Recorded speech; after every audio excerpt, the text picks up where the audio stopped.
Hello friends, स्वागत है आपका हमारे यूट्यूब चैनल द टीचर जी में। तो फ्रेंड्स, आज मैं लेकर आया हूँ आप लोगों के लिए एक महत्वपूर्ण वीडियो। इसमें आपको बताने वाला हूँ आपके प्रश्नों के जवाब, है ना। आखिर डीएलएड वाले इतने परेशान क्यों हैं ये कट ऑफ को लेकर, इसके बारे में जानकारी देने वाला हूँ, है ना। साथ में इसमें आपको बताने वाला हूँ कि जनरल ओबीसी एससी एसटी में किनका सिलेक्शन होना लगभग तय रहेगा। ठीक, कुछ प्रश्न मेरे को कमेंट के माध्यम से भी मिले हैं, उसका जवाब भी मैं देने की कोशिश करूंगा फ्रेंड्स। ठीक, तो आप इस वीडियो में अंत तक ज़रूर बने रहिएगा। ठीक, ये मोस्टली जो है डीएड वालों के लिए रहेगा फ्रेंड्स। ये वीडियो जो है ना, बीएड वालों को लगातार मैं बता चुका हूँ बीएड वालों का कट ऑफ क्या हो सकता है करके, लेकिन डीएलएड वालों के लिए एक परेशानी ये बनी हुई है कि कट ऑफ कितनी जा सकती है। ठीक है, ये लाजमी भी है ना। जब आप मंजिल के करीब रहते हैं तो लगभग थोड़ा सा ये मतलब संशय रहती है कि मंजिल को पूरा कर पाएंगे कि नहीं कर पाएंगे, ऐसा करके, है ना। तो आप लोगों का भी इधर उधर सोचना, है ना, थोड़ा भ्रमित होना स्वाभाविक सी बात है, लेकिन आप निश्चिंत रहिए। थोड़ा सा मैं आपको इसमें प्रकाश डालने की कोशिश कर रहा हूँ कि कितना कट ऑफ हो सकता है और कौन सेफ हो सकते हैं। ठीक, ये सारे आंकड़े मैं बता रहा हूँ, ये लगभग में रहेगा फ्रेंड्स, है ना। तो आप मतलब ये मान के मत चलिएगा कि सर आप इतना बोले थे तो इतना नहीं आया, ऐसा करके, है ना। मैं लगभग आंकड़ा का बात कर रहा हूँ, है ना। तो उसी के इर्द गिर्द ही आपके जो है सिलेक्शन वाले प्रोसेस हैं वो होने वाले हैं। ठीक है, तो चलते हैं फिर हम लोग अपने जो मेन मुद्दा है उसके तरफ। ठीक, देखिए फ्रेंड्स, डीएलएड में जो सीटों की संख्या है वो कितनी है, वो है 2400। ठीक है, टोटल कितने सीटों पर भर्ती होगी, मतलब सीटें मिलेंगी 2400 सीटें मिलेंगी, जो बहुत बड़ा नंबर है ना। और देखो, जो एग्ज़ाम दिलाने वाले हैं उसका एग्जैक्ट आंकड़ा नहीं मिल पाया, लेकिन फॉर्म जो फिलअप किए थे उनका आंकड़ा लगभग है 34,000 से लेकर 35,000 के समथिंग, है ना। तो इसमें से मान के चलिए 2-3 हज़ार लोग नहीं दिलाए होंगे, एक मोटा हिसाब है ना। 2-3 हज़ार लोग मान लेते हैं किसी कारण से नहीं दिलाए होंगे, लेकिन ये 2-3 हज़ार लोग नहीं दिलाए होंगे, ये भी आंकड़ा बहुत बड़ा आंकड़ा है। 2-3 हज़ार लोग ना शामिल हो, ऐसा, है ना। तो इसमें मैं एक मोटा मोटा ले रहा हूँ, तो इसको आप मान के चलिए क्या लगभग 30,000 लोग इसको एग्ज़ाम दिलाए हैं, है ना। अब 30,000 लोगों में कितने लोगों का सिलेक्शन होना है फ्रेंड्स? 2400 लोगों का सिलेक्शन होना है। कितने लोगों का सिलेक्शन होना है? केवल 2400 लोगों का, है ना। अब 2400 लोगों का सिलेक्शन होना है फ्रेंड्स, और सब में कैटेगरी वाइज सिलेक्शन होना है। तो किस प्रकार से हो सकता है, इसको मैं थोड़ा सा आप लोगों को समझाने की कोशिश कर रहा हूँ। ठीक है, देखो 2400 सीटें हैं, है ना। और वर्तमान में जो आरक्षण है फ्रेंड्स, एक मैं बता देता हूँ। देखो, ओबीसी को जितना कितना आरक्षण मिल रहा है अभी? 14% आरक्षण मिल रहा है। ठीक है, एससी को कितना मिल रहा है? 12% मिल रहा है फ्रेंड। ठीक है, एसटी को कितना मिल रहा है? वो मिल रहा है 32%। ठीक, अब इसके हिसाब से अगर देखें तो जो सीटें अपने को मिलने वाली है, जो आरक्षित वर्गों को सीटें मिलने वाली हैं, अगर 2400 का हम लोग 14% करते हैं फ्रेंड्स, है ना। 2400 का 14% अगर करते हैं हम लोग, तो जो ओबीसी कैटेगरी में लगभग जो सीटें जाने वाली है, वो कितनी सीटें जाने वाली है? वो 336 सीट के आसपास जाने वाली है ओबीसी कैटेगरी में। ठीक है, अब इस ओबीसी कैटेगरी में थोड़ा सा मैं इसको और डिफाइन कर देता हूँ फ्रेंड्स, थोड़ा सा, है ना। अब ओबीसी कैटेगरी को पूर्ण रूप से मैं बता देता हूँ पहले। ठीक, ये मान लेते हैं ये ओबीसी कैटेगरी है। ठीक है, अब ओबीसी कैटेगरी में भी 3-4 प्रकार की कैटेगरी निकलेगी। ठीक है, जैसे मेल है, फीमेल है, पीएच वाले हैं, फ्रीडम फाइटर हैं और एसएस हैं करके। थोड़ा सा इसको मैं और अच्छे से कर देता हूँ फ्रेंड्स, है ना। ये मान लेते हैं ये ओबीसी कैटेगरी की है। ठीक है, तो इसमें क्या निकलेंगे? मेल निकलेंगे, फीमेल निकलेंगे, है ना। फिर पीएच वाले निकलेंगे, फिजिकल हैंडीकैप्ड है ना। फिर फ्रीडम फाइटर निकलेंगे। ठीक, फिर सैनिक वाले निकलेंगे। ठीक, तो देखो फ्रेंड्स, टोटल जो सीटें मिलने वाली है लगभग, जो मैं बता रहा हूँ, वो 336 सीटें जो है ओबीसी कैटेगरी को मिलने वाली है।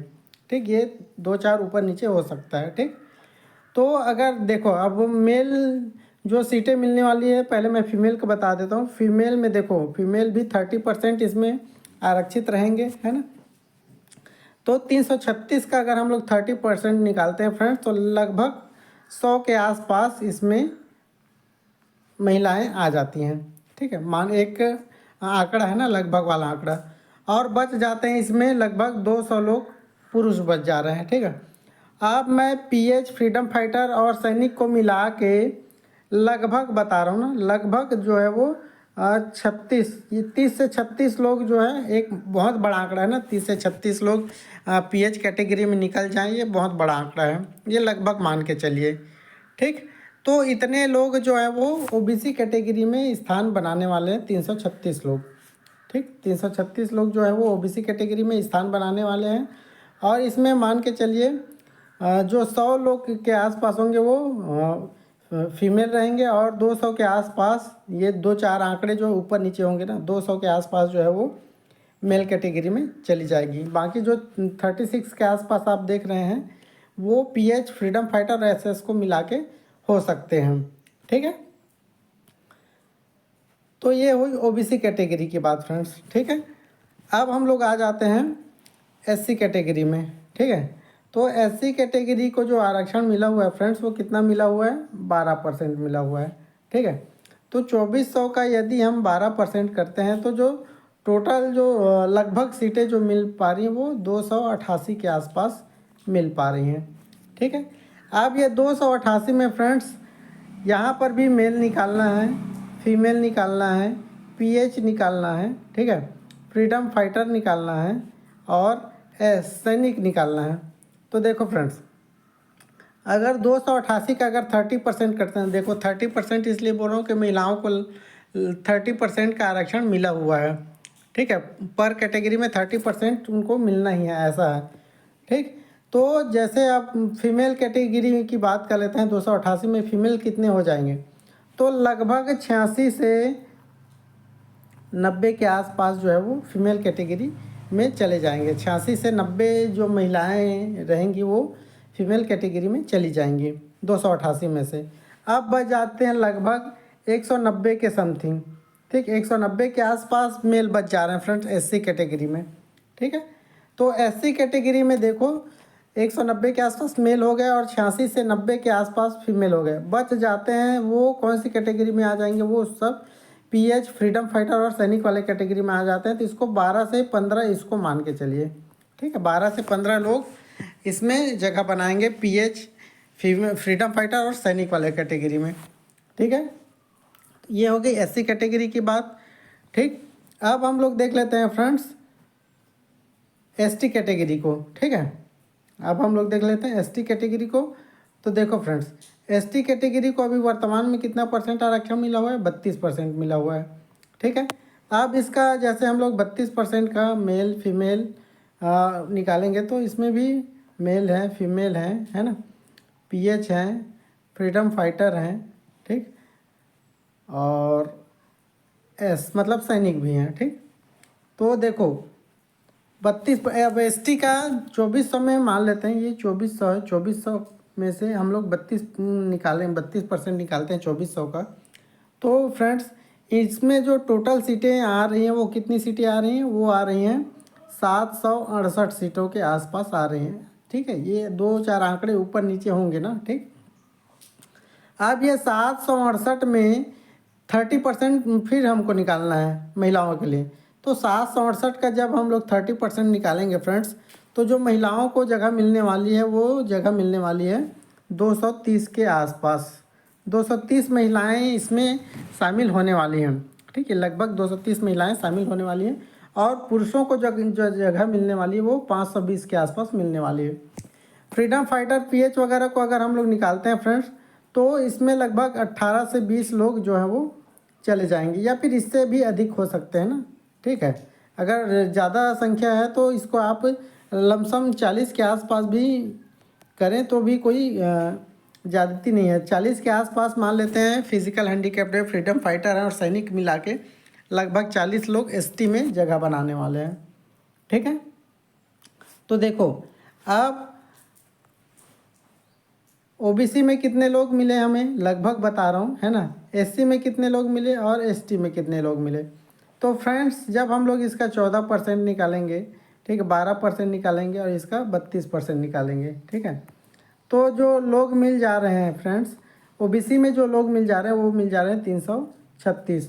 ठीक है, एससी में मिल जा रहे हैं 288 के आसपास और एसटी में मिल जा रहे हैं 768 के आसपास। ठीक है, अब इसको पूरा यदि हम लोग योग करते हैं फ्रेंड्स तो टोटल कितने हो जा रहे हैं, 1392 लोग। अब ये 1392 लोग, ये 1400 भी हो सकता है ना। ठीक है, 2-4 ऊपर जाएगा या फिर कम हो सकता है, ऐसा है। ये 1390 भी हो सकता है और 1400 भी हो सकता है ये। ठीक है, तो उसी के आसपास आप मान के चलिए इसको। अब 2400 में, ठीक है, 1392 लोग निकल गए कैटेगरी में, तो बच जा रहे हैं कितने, 1008 लोग के आसपास। तो 1008 लोग अब किस में जाएंगे फ्रेंड्स, अब 1008 लोग चले जाएंगे जनरल कैटेगरी में लगभग। ठीक है, लगभग 1008 लोग जनरल कैटेगरी में चले जाएंगे। अब इसमें भी मेल फीमेल निकालना है फ्रेंड्स, है ना। मेल फीमेल और पीएच निकालेंगे। मेल है और ये फीमेल है, पीएच है, ठीक है, फ्रीडम फाइटर है और ये सैनिक है। ठीक, तो देखो 1008 का यदि हम लोग, अब 1008 का भी 30% निकालना पड़ेगा, है ना। तो 1008 में अगर 30% निकालते हैं महिलाओं के लिए तो लगभग 302 सीटें, है ना। 302 सीटें जो है वो लगभग महिलाओं के खाते में जाएगी। ठीक, बच जाता है 680 के आसपास पद। ठीक है, 680 जो हैं वो फीमेल कैटेगरी में चले जाएंगे फ्रेंड्स, है ना। बाकी पीएच वगैरह का देख लेते हैं। तो पीएच में मान के चलिए फ्रेंड्स, ह्यूज नंबर है 1008।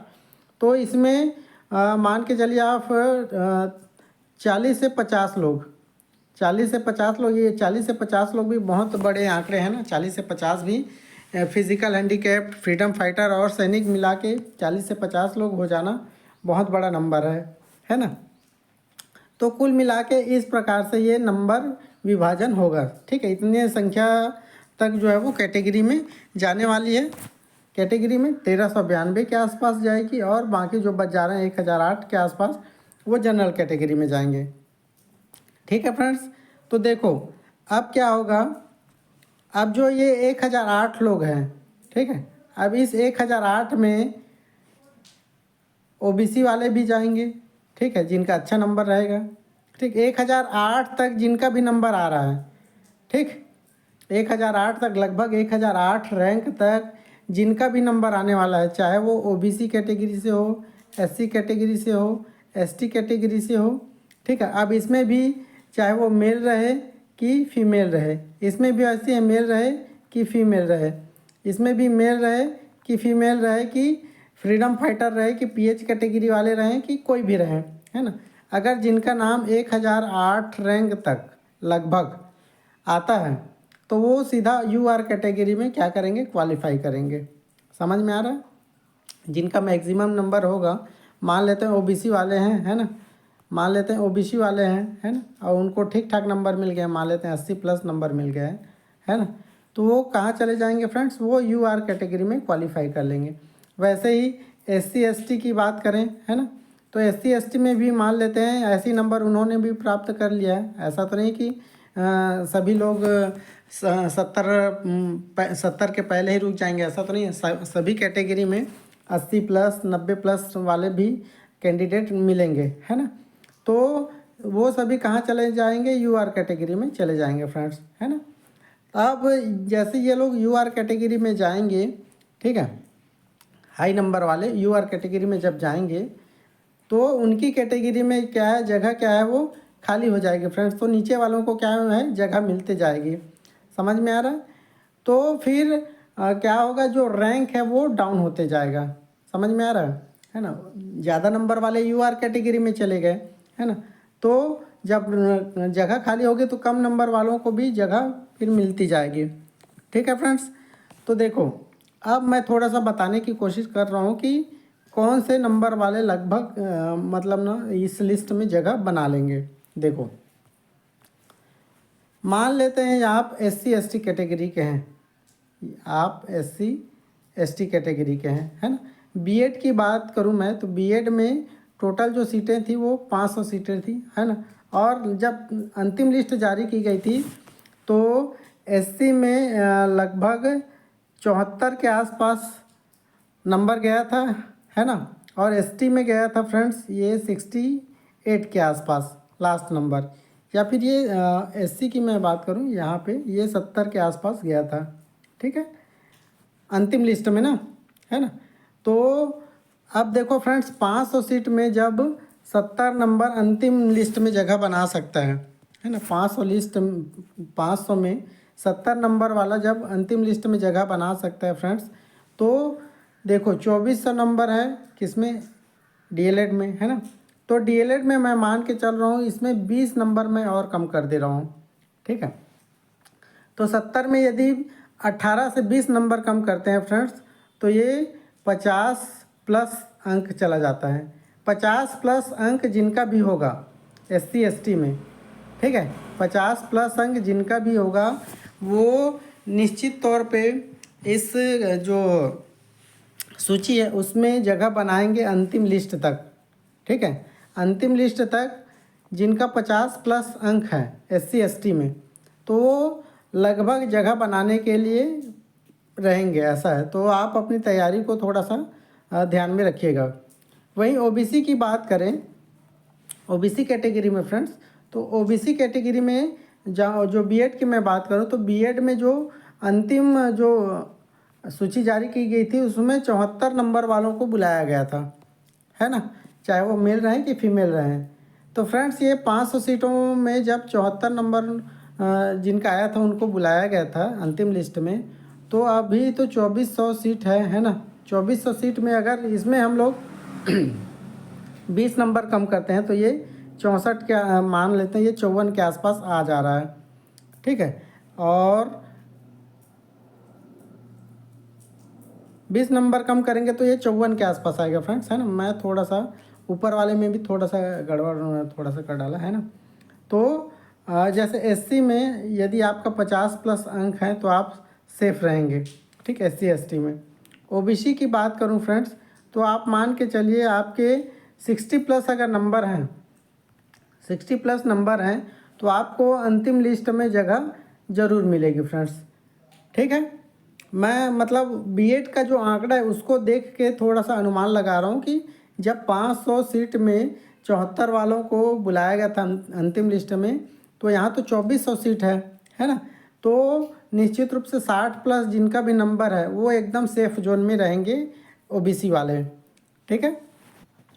वहीं जनरल कैटेगरी की बात करूं फ्रेंड्स तो जनरल कैटेगरी में यदि आपके 70 प्लस अंक है, जनरल कैटेगरी में भी जब बीएड में बुलाया गया था तो 74 के आसपास जो थे, है ना, उनको अंतिम लिस्ट में जगह मिली हुई थी बीएड में, ठीक।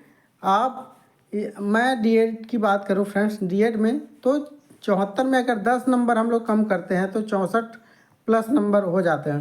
तो 64-65 प्लस यदि आपका नंबर है जनरल कैटेगरी में, है ना, तो मान के चलिए आपका जो सिलेक्शन है वो लगभग होने वाला है, ठीक। तो ये तो हुई सिलेक्शन वाली बात फ्रेंड्स। लगभग मैं आंकड़ा बताया हूँ आप लोगों को, लगभग इतने लोगों का सिलेक्शन हो सकता है और इतने अंक वालों का हो सकता है, ठीक है।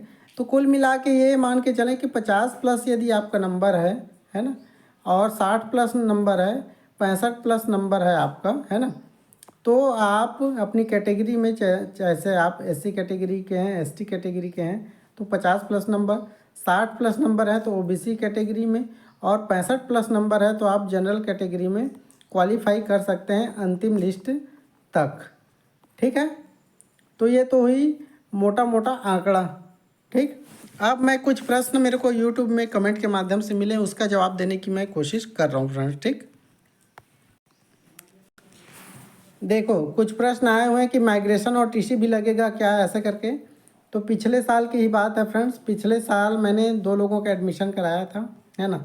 उसमें से एक मेरा भाई था और एक मेरा भांजा था, ठीक है। तो दोनों डिस्टेंस मोड से एक तो 12th किया था डिस्टेंस मोड से किया था, ठीक, मतलब ओपन से किया था, और एक जो है रेगुलर बेस पे किया था, ठीक है। तो दोनों को फ्रेंड्स टीसी और माइग्रेशन की आवश्यकता नहीं पड़ी थी, ठीक है। तो इस बार क्या हो रहा है, कुछ नया आजमाया जाएगा क्या, ऐसा बिल्कुल नहीं है, तो टीसी और माइग्रेशन नहीं लगने वाली है। ये माइग्रेशन मान के चलिए यदि आप छत्तीसगढ़ से बाहर के हैं, है ना, तो उस कंडीशन में हो सकती है फ्रेंड्स। ठीक, तो इसको ध्यान में रखिएगा। एक चीज़ और ध्यान में रखिएगा फ्रेंड्स कि आप माइग्रेशन और टीसी के लिए इतना ज़्यादा परेशान मत होइएगा। यदि आप, मैं जान रहा हूँ कि बहुत सारे लोग जो हैं वो रेगुलर एडमिशन ले चुके हैं, ठीक है, वो बीए कर रहे हैं, ठीक है, बीएससी कर रहे हैं, ठीक है, और कोई भी पाठ्यक्रम में रेगुलर भर्ती ले चुके हैं, तो वो कहाँ से टीसी और माइग्रेशन प्राप्त करेंगे, है ना। उनका तो माइग्रेशन टीसी जमा हो चुका है। चूँकि ये डिस्टेंस में मोड में हो रहा है फ्रेंड्स, है ना। ये जो डीएड हो रहा है वो कौन से मोड में हो रहा है, वो डिस्टेंस मोड में हो रहा है ना। तो इसमें तो टीसी और माइग्रेशन की बात ही नहीं है, ठीक है। तो इसके लिए आप निश्चिंत रहिए, है ना। तो आपको टीसी माइग्रेशन जमा करने की ज़रूरत नहीं है, ठीक। और कुछ प्रश्न है उसको दिखा देता हूँ फ्रेंड्स। अब यहाँ पे एक प्रश्न आया है, सर जनरल कैटेगरी में फीमेल में 70 मैक्सिमम है ना, एनी चांस डीएलएड के लिए करके। तो मैं इनको जवाब देना चाह रहा हूँ कि बिल्कुल आपका 70 प्लस अंक है ना, तो आप जनरल कैटेगरी में आपको डीएलएड में निश्चित रूप से जगह मिलेगी, ठीक है। अगला प्रश्न है फ्रेंड्स, देखिए अगला प्रश्न आया है कि सर डीएलएड के एडमिशन में भी नॉन क्रीमी लेयर का फॉर्म लगेगा। एक वीडियो देखी थी डीएलएड के डॉक्यूमेंट का, उसमें तो इसके बारे में नहीं लिखा गया था कुछ। तो देखो, जो फॉर्म आपको फॉर्म का जो प्रारूप मिला हुआ है फ्रेंड्स, है ना, जो फॉर्म का प्रारूप मिला है उसमें स्पष्ट रूप से लिखा हुआ है, यदि आप ओबीसी कैटेगरी के हैं और नॉन क्रीमी लेयर से बिलोंग करते हैं तो आपको नॉन क्रीमी लेयर का जो सर्टिफिकेट है वो प्रस्तुत करना पड़ेगा ही, ठीक है। मेरी जानकारी में जैसा कि वो प्रारूप में मतलब लिखा गया है, उस अकॉर्डिंग मैं बोल रहा हूँ कि आपको उसकी आवश्यकता पड़ेगी ही, ठीक है। अगला प्रश्न है फ्रेंड्स, देखो यहाँ पे क्या बोला गया था, सर जी पिछले साल से माइग्रेशन लेना शुरू कर दिए, उसके बारे में नहीं बताए हैं। तो देखो फ्रेंड्स, मैं पिछले साल ही 2 लोगों का एडमिशन कराया हूँ, और ना ही मैंने टीसी जमा करवाया है और ना ही माइग्रेशन जमा करवाया है, ठीक है। वहाँ उसको मांगे ही नहीं, ना टीसी मांगे ना माइग्रेशन मांगे, है ना। और चूँकि 12वीं वो डिस्टेंस मोड में किए तो उनको टीसी कहाँ से मिलेगा, है ना। तो ये टीसी और माइग्रेशन वाली बात जो है वो सही नहीं है, ठीक है। अब इस साल से कहीं लेंगे तो मैं नहीं कह सकता, लेकिन इसकी संभावना बहुत ही कम है, क्योंकि डिस्टेंस मोड में हो रहा है तो माइग्रेशन और टीसी की आवश्यकता नहीं पड़ने वाली वहाँ, ठीक है। अगला प्रश्न है, देखो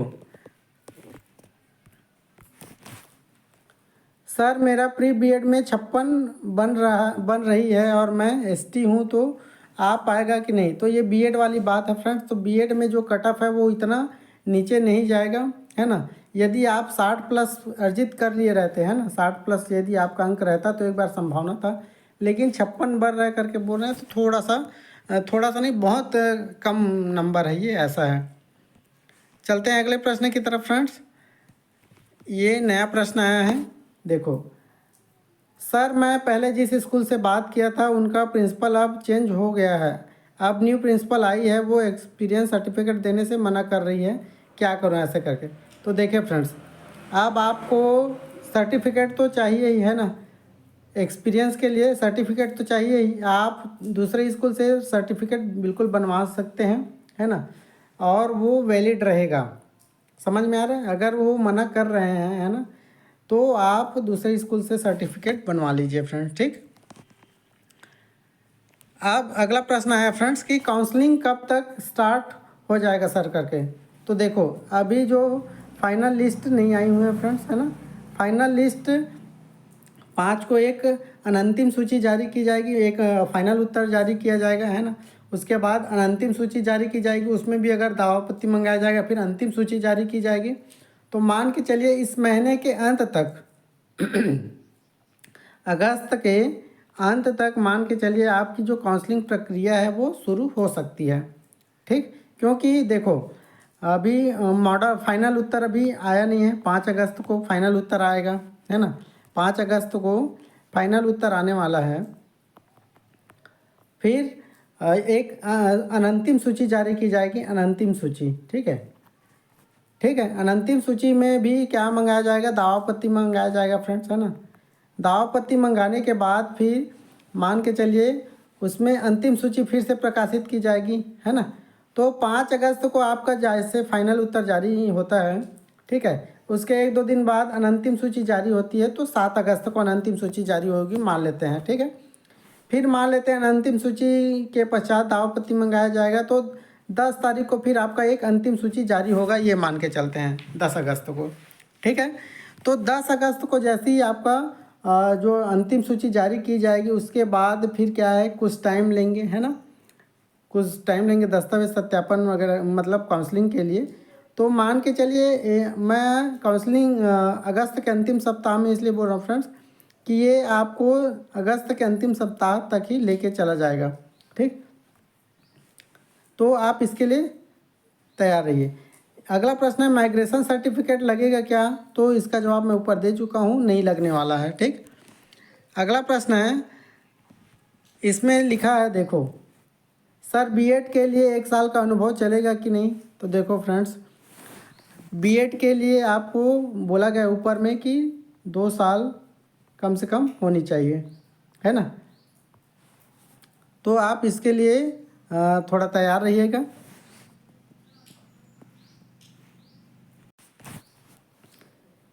देखो यहाँ पे एक नया प्रश्न आया है ना।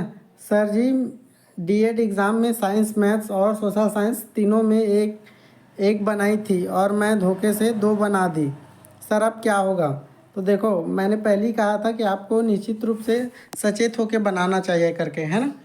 तो देखो अब क्या होता है, तो बहुत ज़्यादा संभावना है कि यदि आप दोनों पार्ट को सॉल्व कर लिए हैं, ठीक है, साइंस वाले पार्ट को, मैथ्स वाले भी पार्ट को और सोशल साइंस वाले भी पार्ट को, तो आपको डिस्क्वालीफाई किया जाएगा, ऐसा मैं मान के चल रहा हूँ, ठीक है।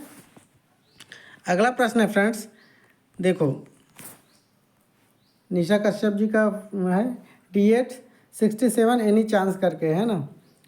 तो देखो 67 नंबर है और आप ओबीसी कैटेगरी के हैं, है ना। निशा कश्यप ओबीसी कैटेगरी से बिलोंग कर रही हैं, तो निश्चित रूप से 67 नंबर यदि आपका है तो लास्ट सूची तक आपको जगह मिल सकती है फ्रेंड्स, ठीक। फिर है डीएलएड ओबीसी फीमेल 75 नंबर में हो जाएगा कि नहीं, 100% हो जाएगा, ठीक है, आप निश्चिंत रहिए फ्रेंड्स। फिर यहाँ पे एक पिछले साल देखो कुछ प्रश्न आए हैं, सर पिछले साल परसेंट बेस में हुआ था क्या। हाँ, पिछले साल जो हुआ था वो परसेंट बेस में हुआ था फ्रेंड्स, इंट्रेंस एग्ज़ाम नहीं लिया गया था। अब यहाँ पे देखो डीएलएड फॉर्म में त्रुटि हुआ है, कैसे करेक्शन होगा प्लीज़ बताएं। तो जो त्रुटि हो चुकी है अब उसमें करेक्शन जो है, जब आप यूनिवर्सिटी जाएंगे फ्रेंड्स, है ना, जब आप यूनिवर्सिटी जाएंगे तो अब आप वहाँ पे जो भी करेक्शन हुई है उसको बताएंगे कि ये त्रुटि हुई है, तो मैं उसको कैसे सुधार सकता हूँ करके, है ना। तो वहाँ पे सॉल्यूशन मिल जाएगी। ऑनलाइन उसके लिए कोई अभी प्रोसेस नहीं है ना।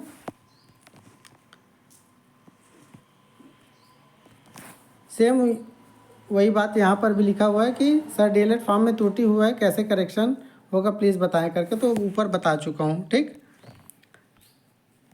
फिर यहाँ पे लिखा हुआ है सर मैं एससी से हूँ, 15 नंबर आ रहा है, मेरा होगा या नहीं। अब आपका 15 नंबर आ रहा है, आप कौन से एग्ज़ाम की बात कर रहे हैं, क्या आप बीएड की बात कर रहे हैं या फिर डीएलएड की बात कर रहे हैं, है ना। तो दोनों में से जो भी हो, यदि आपका डीएलएड में 50 नंबर है ना, तो थोड़ा सा एक संभावना बन सकती है, ठीक। और बीएड में तो आप अपना छोड़ ही दीजिए, फिर ऐसा है। अब यहाँ पर भी आधा अधूरा प्रश्न किया गया है, ओबीसी मेल 66 में हो जाएगा क्या सर, ऐसे करके। तो आप बीएड वाले हैं या फिर डीएड वाले हैं, ये थोड़ा सा कंफर्म करिएगा, है ना। यदि आप डीएलएड वाले हैं तो निश्चित रूप से आपका 66 में नंबर आने वाला है अंतिम लिस्ट में, और यदि आप बीएड वाले हैं, ओबीसी कैटेगरी हैं के हैं, तो संभावना कम है, ऐसा है, ठीक। तो ये था आप लोगों के लिए संख्यात्मक जानकारी फ्रेंड्स। आई होप मैंने लगभग आंकड़े को सही बताया होगा, है ना। यदि आप हमारे चैनल से नहीं जुड़े हुए हैं, टेलीग्राम चैनल से, व्हाट्सएप ग्रुप से नहीं जुड़े हैं, तो इसका लिंक मैं डिस्क्रिप्शन में डाल दूंगा, है ना। आप वहां से जुड़ जाइएगा। वीडियो अगर आपको पसंद आई होगी, हेल्पफुल लगे होगे, तो वीडियो को ज़रूर लाइक करिएगा फ्रेंड्स, है ना। और भी कोई भी डाउट होगा, मेरे को नहीं लगता और कोई भी डाउट होगा करके, है ना, तो जो भी डाउट यदि रहेगी तो आप कमेंट के माध्यम से ज़रूर बताने की कोशिश करिएगा फ्रेंड्स। ठीक है, फिर मिलते हैं नेक्स्ट वीडियो में, तब तक के लिए आप बने रहिए हमारे चैनल द टीचर जी के साथ। धन्यवाद।